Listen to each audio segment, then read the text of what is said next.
Hey guys, this is my follow-up to the Dreadlock Residue video. Part of my series of videos where I define a dreadlock problem in one video, and then in the second video I talk about how to avoid or remove the problem, cure the problem. So if you haven't seen my part 1, my defining what is dreadlock residue, you should watch that now. Put a link down in the thing here, or an annotation that you can click here and you can go and watch that, because I'm not going to go over the same things twice, as this is sort of a direct follow-on. What I'm going to talk about in this video is tips for avoiding dreadlock residue, and then how to remove residue that you already may have in your hair.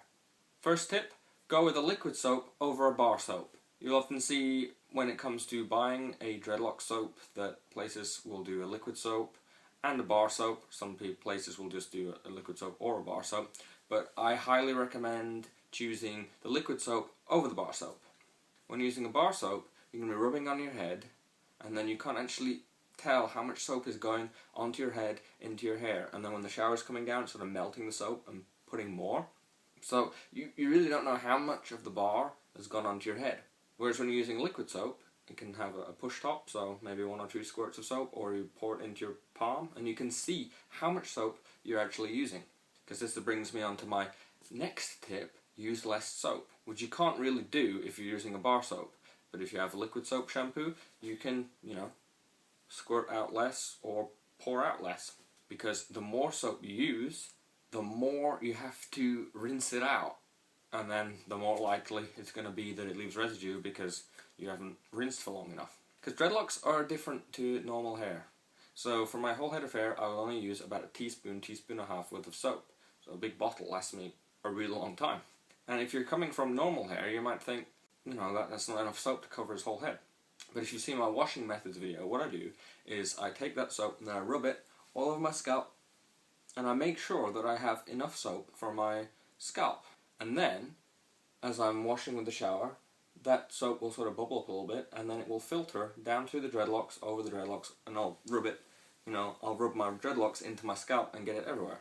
For normal hair, this wouldn't be enough soap, because when the shower is coming down, it sort of rinses very quickly all the shampoo, all the soap, out of your hair and, into the drain.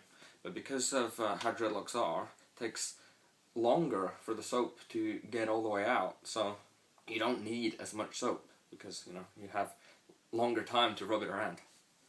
And that's why if you use sort of a normal hair amount of soap on your dreadlocks, it's going to be too much, because it'll take ages for it to filter and rinse all the way through your dreadlocks.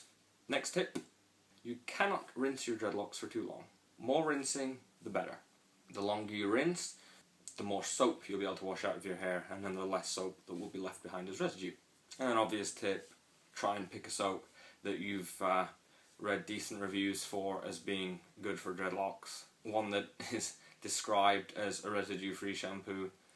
Don't just go to the store and buy any old shampoo, because then you're sort of asking for residue trouble.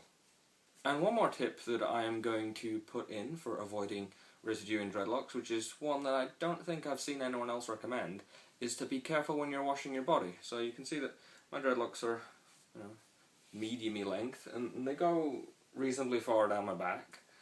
So if I'm washing my body, on my back, and my shoulders, I'm not going to be using a residue-free shampoo for that. I'm going to be using a normal bar of soap or body wash, or, whatever I'm using.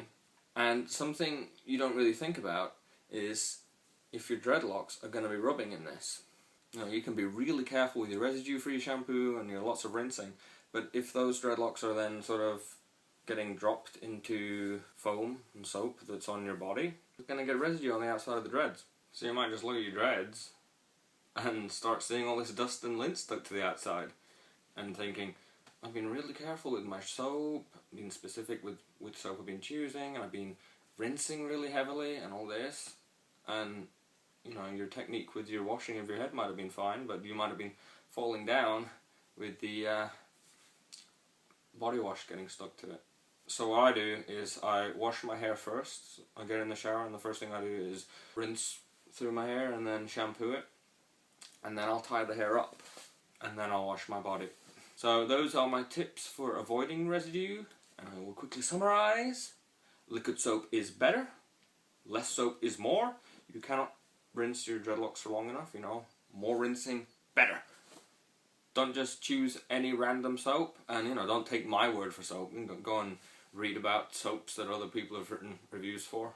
Different soaps are going to work for different people. And be careful that you're not getting, you know, normal shower gel, body wash, whatever, on your dreads. Okay, so that's my tips on how to avoid. Now how to remove. Been over this a few times. My cure-all for removing residues and things from dreadlocks is my super deep clean. So I'll put a link for that down here and annotation that you can click to go to that video, and I'll just talk about what that does. It's a video which is a step-by-step tutorial on a deep clean. I have a basic bicarb deep clean video on my YouTube channel as well, but the super deep clean is sort of a better, more thorough job. And what it does is it breaks down the residue that's in your hair, so it goes from being this gunky, waxy coating on the inside of your dreadlocks and makes it watery, so it washes out. And it does this with bicarbonate of soda and some apple cider vinegar. So there's a soaking period, and then there's a squeezing period where it squeezes it all out, and then it should all just run out.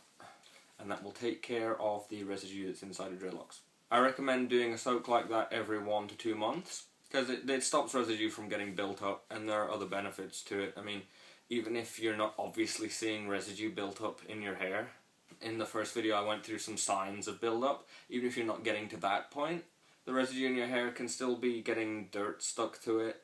It can be making the dreadlocks stiffer and less bendy. Smells can get more stuck in your hair when there's residue in there. And the dreadlocks can take longer to dry because, you know, it coats the insides of the dreadlocks and sort of gunks up sort of filter structure of the dreadlocks. It takes longer for water to filter through. So there are lots of benefits to doing semi-regular deep cleaning. And something fun that you can do just when you're doing, before you do the deep clean, is one of the ingredients for the deep clean is bicarbonate of soda. And you can take, you know, your dreadlock soap, put it in your hand, and then put the bicarbonate of soda on it and just see what happens. And it turns what is thick and loopy shampoo or soap and makes it all watery, and just like water breaks it down and just pours away. So you can sort of see what it's going to do to any gunk that's inside your hair. So dreadlock residue isn't really anything that you need to worry too much about. I know some people get quite scared, but it's not irreversible and it's common. So between these two videos I think I've summed up my definition of what dreadlock residue is, and now I've gone through tips on how to avoid and remove it. If you have any questions regarding dreadlock residue that you don't believe that I have covered in this video, please ask me in the comments section, and I will get straight back to you. And if you enjoyed this video and would like to see more videos in this series, because I'm going to do some more videos, some more definitions defining, you know, lint in dreadlocks and dread rot, and we're going to go through what those things are and how to avoid and remove them. You know, hit the subscribe button, and if you like the video, obviously feel free to hit the like button. And I have been your host, and I would like to thank you for watching. Goodbye.